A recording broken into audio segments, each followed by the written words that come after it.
Good evening. This is the Duke of Fremont Street in Las Vegas, Nevada, here in the United States of America. Today is Tuesday, September 13th, 2022. Before beginning my video today, I would like to thank you all for stopping by, and I would like you to please allow me to drink a toast to you as my way of saying thank you.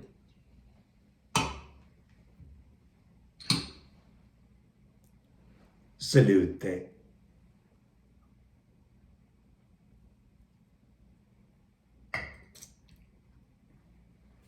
So gratifying. Well, the big news of today is the Dow Jones Index. As you know, the Dow plunged today over 1,276 points, settling at 31,104.97. That's a loss of over 4%, which is a bloodbath, a total bloodbath for the day. I think it was, of course, in response to the interest rates, and the market was so sensitive to that, it just took off like lightning. Let's see what happens in the morning, shall we? Now on to the precious metals. Both in gold and silver today gave up ground also, but neither of the metals retreated near as much as the Dow.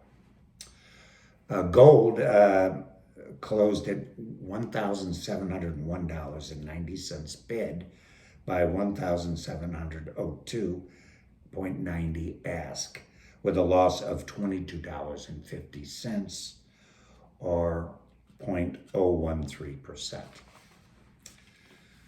Silver also closed down at 1931 bid by 1941 ask, with a loss of 49 cents or 0.023%.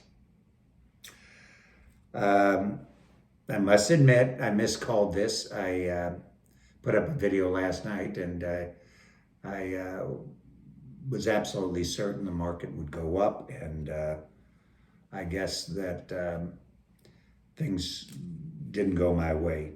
In Vegas, we have an expression for that. It's called guess wrong. And I have a tendency to do that quite a bit. So to predict what the market's going to do within the next hour or the next day is, it's a fool's game. It's get a coin and toss it, and we'll see what happens. When all is said and done, I'm still very, very bullish about the precious metals. Even with the Dow's disastrous losses today, the metals managed to slide by relatively unscathed. I mean, they both had a small loss, but not that bad. As a precious metals purveyor and investor, I personally prefer silver to gold. The current silver to gold ratio is approximately 88 ounces of silver to 1 ounce of gold, which historically that's a very, very high ratio.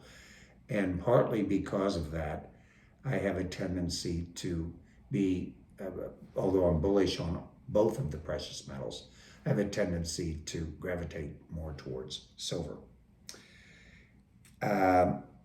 In fact, there's been times in the past when my cash position has been very low. So in order to purchase a silver deal, I've opted to sell off some of the gold. It's nice to have that option. To me, it's a savings account, and it's nice to be able to draw upon those funds when need be. I think gold and silver are both on the right side of the bet, to once again use Vegas vernacular, but I believe silver has a much greater potential on the upside and much less downside risk. We're, in my opinion, with silver, we're how much lower could it possibly go? Well, I'm confident that you're aware we are living in turbulent, uncertain, and unpredictable times. At any moment, an unknown event or occurrence could set the market off, and there could be a spark that like wildfire, the metals market will move. Once the metals start moving because of this event, this unknown event that will occur, I hate to tell you, but it'll be too late to get involved. It will be almost impossible to catch the market once it moves. You won't be able to buy, and you'll actually have difficulty selling. The market itself will be so chaotic. So therefore, I suggest deploying your capital into the metals before this calamity or this unknown occurrence takes place. It sounds like simple advice, but very few people will follow it. Let me give you a metaphor that might put it in perspective. If you decided to take a train ride, you wouldn't wait until the train is heading out of the station. In order to be on board, you need to buy your ticket in advance, well in advance actually, to get the best seat. So I suggest you purchase your tickets right away. If you want to be on board this silver train or this gold train, get your tickets now, because once the train leaves the station, bon voyage, it's too late, and you, like most Americans, will be waving bye-bye. Of course, the more expensive tickets get, the better position in the trains. So I'm more of a full-size sleeper car than I am a coach. So I'm really on board with both feet.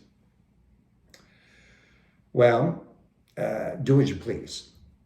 The vast majority of the population will never catch this train. I assure you, I'll be on it.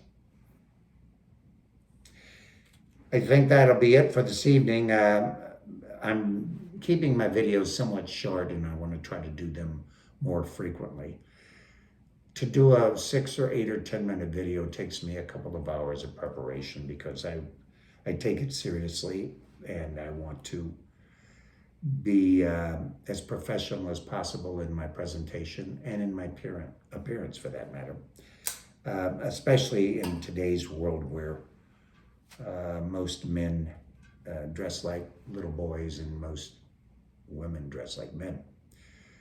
I get upset with news reporters and news anchors that have an open collar, for example, or presidents or senators or lawyers that have an open collar.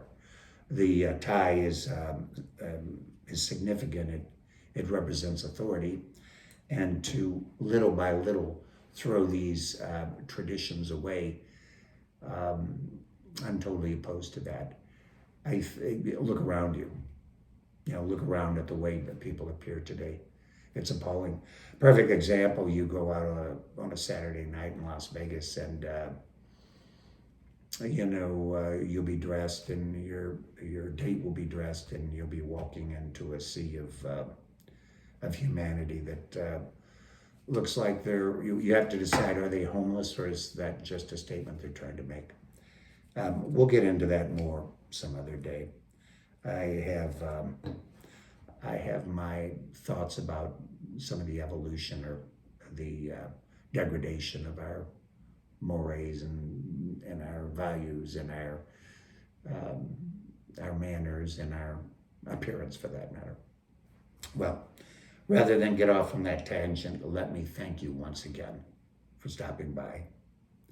And I would like to drink another toast to your health, to your wealth, and to your happiness. Salute.